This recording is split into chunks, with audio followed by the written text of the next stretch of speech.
All right, welcome to the video. Today we're going to come up with a little orchestral demo song.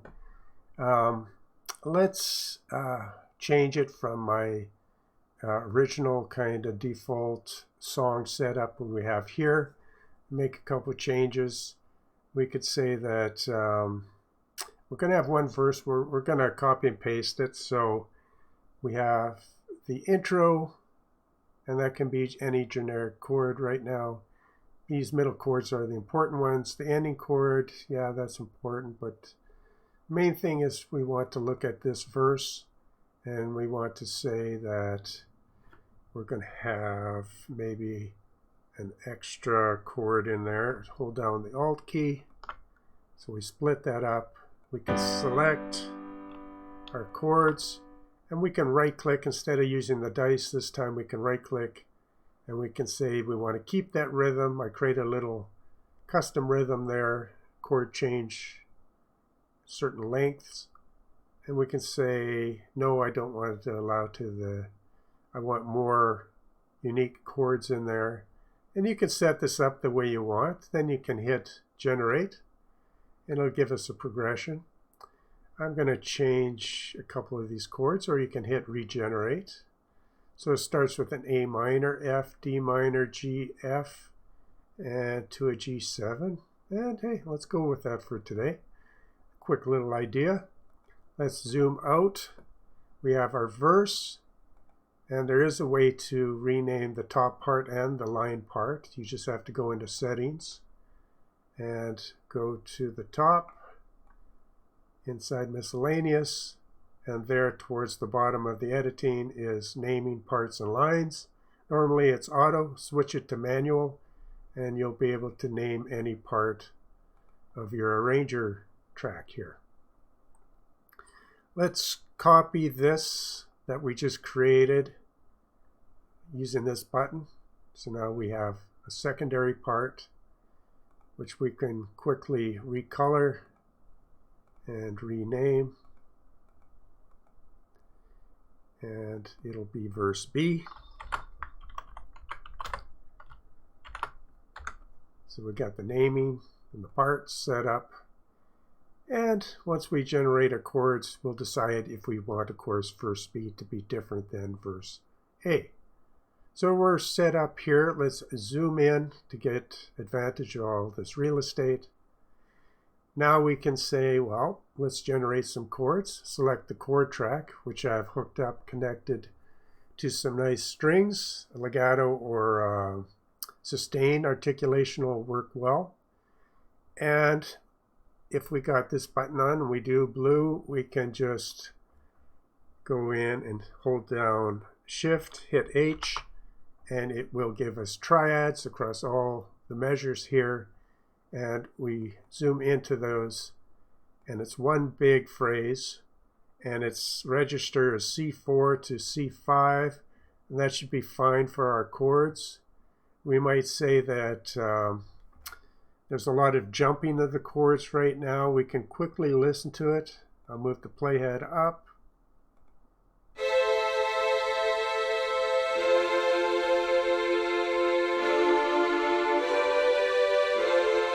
You see how jumpy that is there? We could hit, to do this automatically, we could just go and hit the automatic voice leading, but you notice that it collapses down to very closed chord triads here. So let's undo that. Now let's right click on it, and instead let's go to the chord tab, and let's use a preset. And I like the root 5th, 7th, and 3rd. That opens the chords up, but there's no voice leading. Now we could turn on voice leading. We could move it up and register. Just make sure you do it vertically and not horizontally, so you don't mess up your timing of the chords. And now it's back to a C4 to C5 register. Let's move the playhead back a little bit, and let's see what we get now. It may or may not be what we want, because this particular setup is the chords are still jumping around a lot. So let's undo that. Let's just listen to our open chords without the voice leading, and we might do some manual voice leading. Let's listen.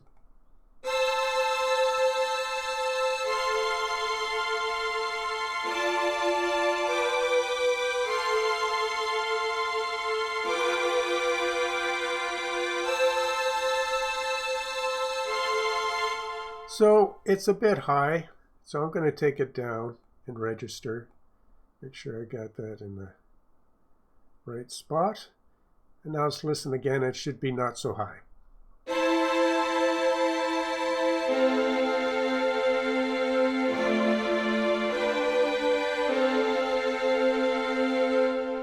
So we could always go in and do some custom work there, or we could try some, we could go back, try that voice leading.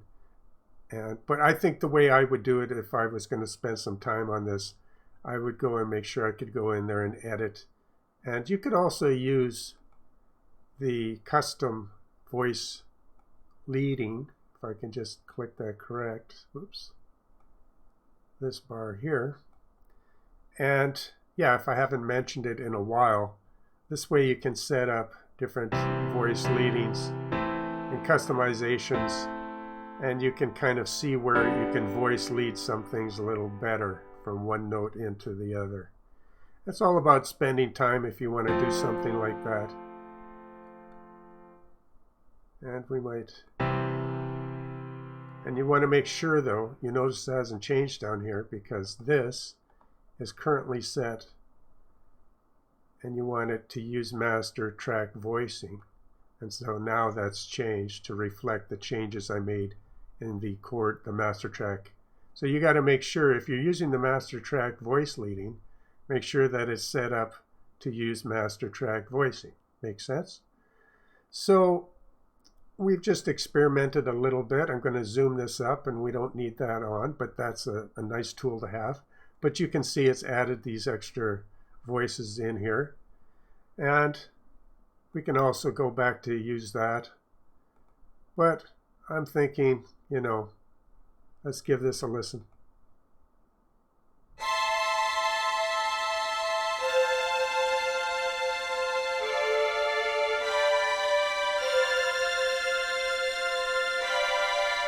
And I'm thinking, no, let's go back to the original fat chords. We'll go back down to this, and we're going to stick with that, but you can edit how you like and spend as much time.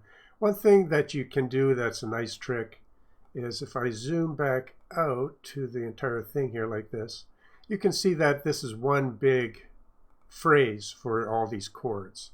Simply go in here, hold down, as long as you're in the phrase editor up here, just hold down your Alt key and cut it up according to your verses and your different song arrangement partitions.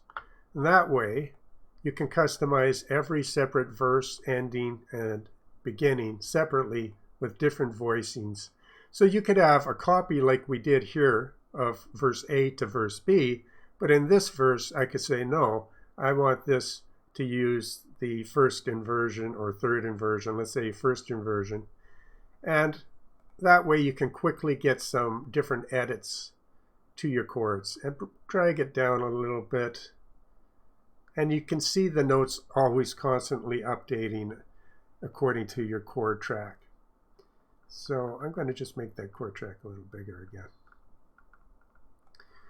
All right, so now we have our chord track. We're not going to spend that much time on it, but we can bring the playhead back. And now we can say, well, we'll probably want a bass with that. So I have a bass hooked up, and I can just drag out a bass generator. And usually it gives me way too many notes than I want for my bass. Oftentimes I just want a simple bass note. So we can go to its rhythm. Now let's just make sure that, let's go back here. And sometimes if you're, here's a gotcha right here. You always have to make sure you have the correct thing only selected. Because both these items were selected, when I went to right click, it didn't give me my rhythm options. Now that this is just selected, I got my rhythm options. So it's just a matter of make sure just like any program, you have the right thing selected on the right track, then you get your right options. So I want less notes, so I click yes, I want less notes, apply it. And now there's a lot less bass notes, and that's good to start with. And it's probably already in a bass register. Let's move the playhead up here. Double click to zoom in. And it's at C2. I probably want to move it up for this particular bass instrument. I'm just going to make that a little smaller. And I'm going to move it to a C3. And I'm not worried about the notes here at the top or the intro. So I'll go to F2 and I'll zoom into that area. Yeah, there we go. And I'll just delete. Maybe I'll keep the first bass note. We're just moving and really quickly here. And I might say I want that movement like that. And kind of that idea where you have a little bit of bass movement like I've done before. Don't want to spend a ton of time on this, but we can have our bass moving up and down and register as the song plays with a little bit of slight movement with the bass. And we might want to cut that note, and we might want to glue those two together, and it moved down and further down. So we got a nice little movement going in the bass. And of course we can adjust it anytime. You can take those notes up there, hold shift. What am I doing wrong there? Well, we'll do it one at a time. I'm sure there's a hotkey to select. You can just grab them like that. I could have just done that. So now we got that little bass groove going on, and we probably don't want any groove in the end there. So let's delete that. Let's delete that. Let's drag that out for an ending. All right, let's zoom out of there. And let's go back to F1, to our phrase editor. And we can highlight here. We can double click so that zooms properly, so we can see everything we're doing. And so now, again, playhead, and we should have a bass.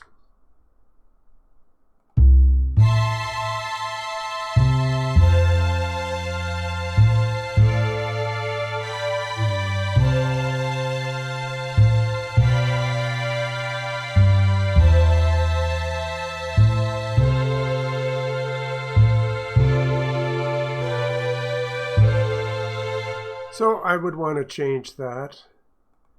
So quickly go in there, hit F2, and go to our bass track, which is down there. Double click. And yeah, definitely this note here gonna tuck in there. Let's say drag that down. We could make that bigger. And just cleaning up the idea, and move the playhead.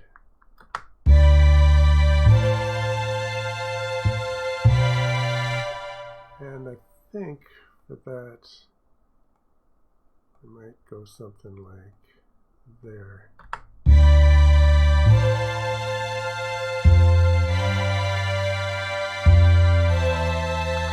That's a bit low there. That's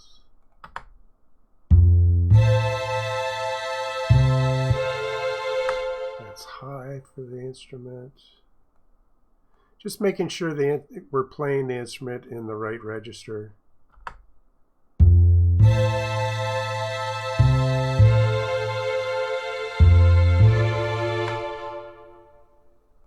And once we get it set up, we'll worry about the musicality a little later.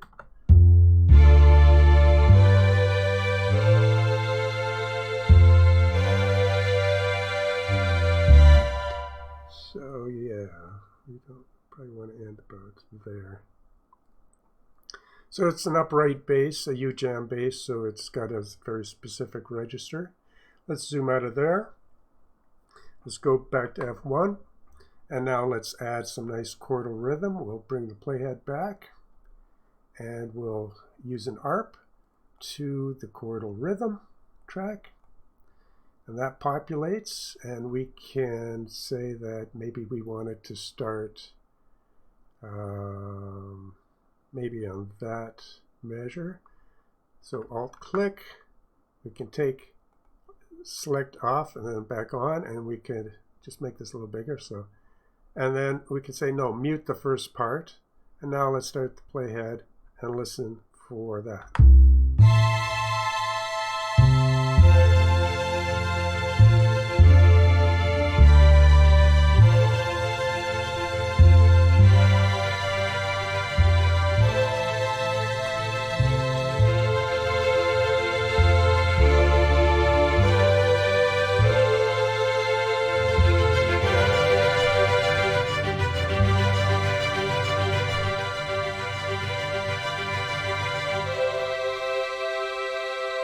And I'm just messing with the mixer.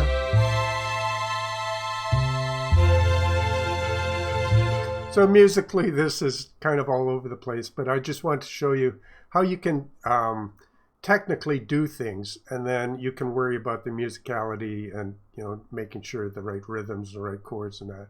So technically, you can split these things up and you can mute certain parts. Can't do it with audio yet, but maybe in the future we can do the same thing with audio. And now let's have a nice melody. So let's drag out a melody generator. And of course, we're going to get too many notes. And again, make sure you have it just selected. So now I get my rhythm options. I'm going to turn it right down. So we have just basically one note per measure. Maybe a few more notes. Yeah, that looks good. Now we can go into our melody, double click, and we can go into F2 and melody, double click, melody, double click. There we go. So I don't think we're going to want notes. We might want one opening note. So this note, delete, delete, delete. I'll drag that to there. And the register is a bit low, so I'll just quickly go to F2. I mean F1. And I'll take the entire thing and move it up in register. So we want it a nice high violin here. That should be about good. Then back to F2, find it and double click on it. So the opening will be the C4 note, and then it will go there, and then we'll move. That's a velocity change there. That'll go up, go there, follow the chords, go maybe to here. Drag that back so it's in line with the chord change there. That is faster. And we can drag that out. Just working super quick just to show the mechanics of how something like this would work. We'll have a full note maybe there. We'll drag that out. And we'll have, you see this note, it's much lighter in velocity. It's only 90. We can take it up. I like the way you can just click on a note, right click, and then change the velocity like that. There's several ways you can do it. I think you can hold down the Alt key and drag, but I like that because it's much more precise. So I might say that this note looks too weak for velocity, and I could bump that up to 104. I kind of like the way that works. And of course you could go down here and you could move it up and down here, and there's several other ways you can do it automatically as a group. You can go down here and you can use paint tools to paint in velocity. I've talked about that before, but I like when you're working quick, just be able to take a note and say, yeah, let's bump that up a little bit there. And so we have that to there. This goes up there. And we're going to listen to it shortly and just tuck that in there. And we'll drag this out. And we may want a note that kind of overlaps another note to get a little bit of the change. So in articulation. So I'm going to turn it to 16th divisions now. And that way I can drag this a little bit into this note down here. And the way different VSTIs work differently, different instruments with this violin, when you overlap a little bit, you get a nicer legato transition, or I should say at least a different transition. Back to C5, and we might have this change more in the middle of the note, and that would go a little stronger velocity. And the ending will be just one. We'll delete all those notes and we'll have it end that way. Just working quickly to show now we have, and we can go to phrase edit mode and playhead to here, and or we could start it there now because we have that note.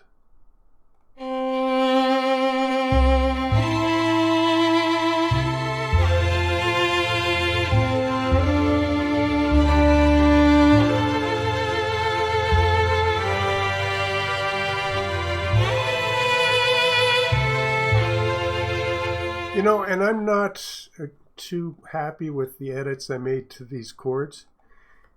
I'm simply going to select them all and delete them. And because we can, go back to the chord generator and generate H or Shift H and just generate new chords. I'm going to split it right here. I'm going to mute that. And I might just turn on the automatic. What I'm trying to demonstrate here is how quick you can work. So once you understand how the tools work, you can just zip zap and get moving.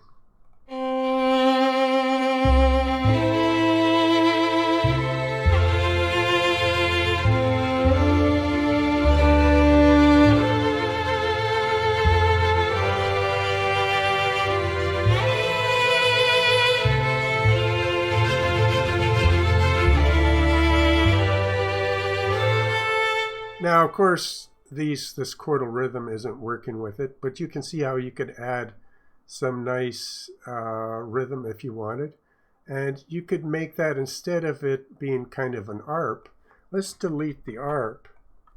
And let's go with something like maybe a chord generator, but with rhythm.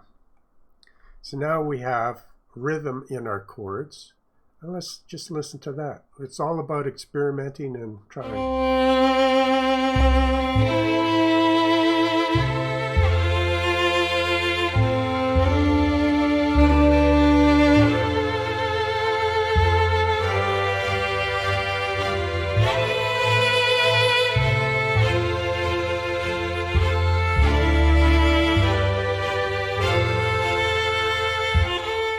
Yeah, and I would mess around with this a lot, the different rhythms, and try out all different type of things there because there's a ton of them. You could literally spend half the day getting some nice rhythm. Another thing I wanted to show is that if you wanted to do a more specific rhythm, and you could do something like a string staccato generator, and we could zip that in there, and we could take that and see what's going on and move the playhead, and we could just mute the chordal rhythm, and you could go with a different type of rhythm.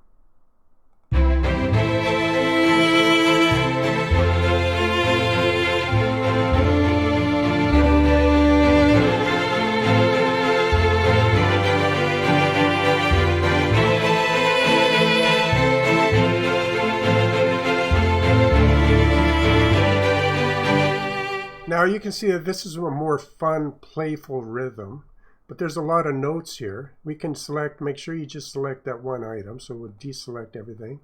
And we can go, so there's possibly something else selected because it should be a generator. Oh, it is a generator. And you can, it gives you some options here, so less polyphony. We could get rid of a lot of the notes. We can apply that. And we could spend half the day again just fine-tuning this type of rhythm. And let's just move the playhead. And we may want to just solo that and listen.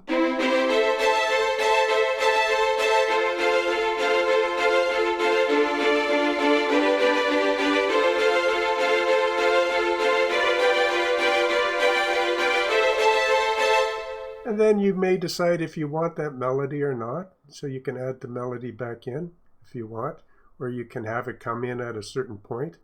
Say we might want the melody to come in at the beginning of the second verse. So as long as I'm in the phrase editor, hold down Shift and cut, and I can just mute the first part, but since I had the whole thing selected, it muted everything. So just be aware of those little gotchas. You just have to work in a way that makes sense, right? Always selecting the right thing. So the first part of my melody is muted, and now it'll come in at the second verse. So let's keep playing it. We'll add the bass.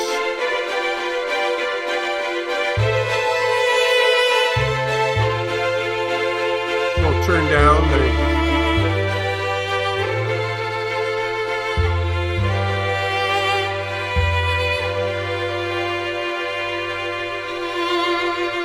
So you can see how you can just build these different ideas, bringing in rhythms, melodies, harmonies, changing the chords, muting certain aspects.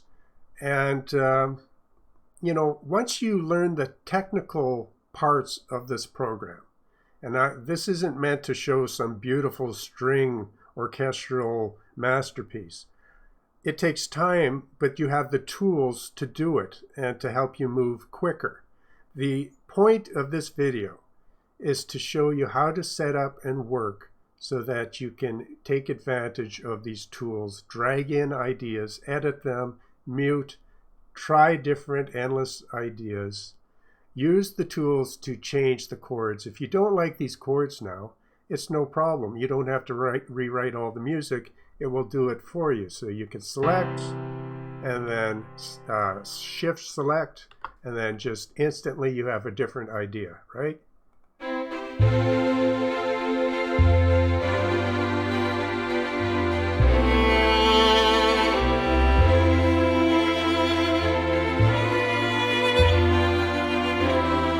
And that rhythm may be too fast for you.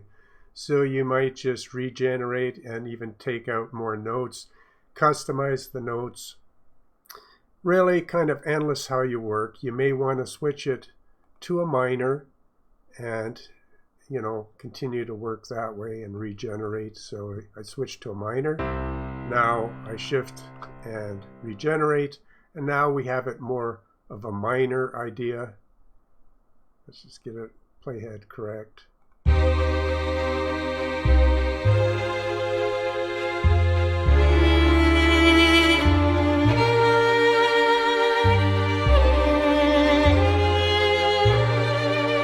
So musically, this is all over the place, but technically it's working, if you understand what I'm saying. Like musically, I would change everything. I would take the time to make all the beautiful, but I think you get the point. It gives you the tools, the zooming ability, like I've been saying so many times, and the way you can rename things. So do it, come up with your own ideas. This is an orchestral little demonstration. Again, you can go into the settings at the editing and change it so you can rename every part of your arranger parts up here track, and take advantage of so many different interesting tools to get you up and running. One thing I've been testing I really like is this palette tool. So for master track, for chord progressions, you have more tabs here. Under palette, you can select any type of key, go in there, and it allows you to get ideas so quick. And you can decide if you want to stay very safe using just this first row, or if you want to venture out into more jazzy stuff.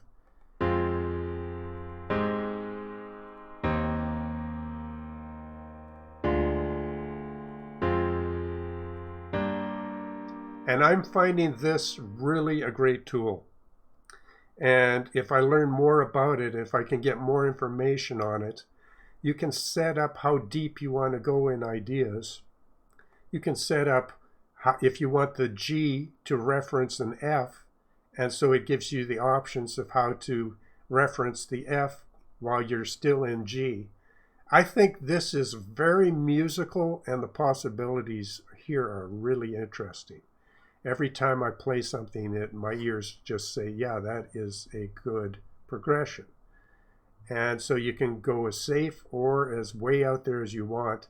And the entire palette is available at one time. If you drag it out, you can have this all and just click on it. So you would click on a chord, and then you would change it by just updating it here. What I would like to see, because this works so well in my opinion, I'd like to see that, okay, you could have spaces, so you could say your first test progression, you would have 10 dots up here. You click the first dot, and as you click,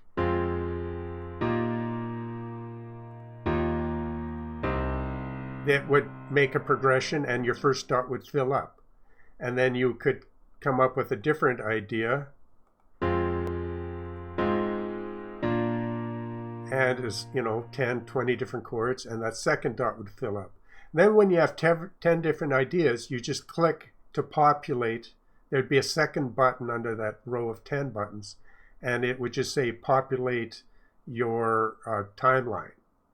So that way you could experiment all day with 10 different versions and then populate your timeline with those custom chords at any time. So that's just a suggestion. And so that's the video for today. Not very musical, but technically working really good, where you can just move around, try out ideas, cut and dice and splice and regenerate. So I hope wherever you're at in the world, you're able to enjoy music. And we'll see you on the next video.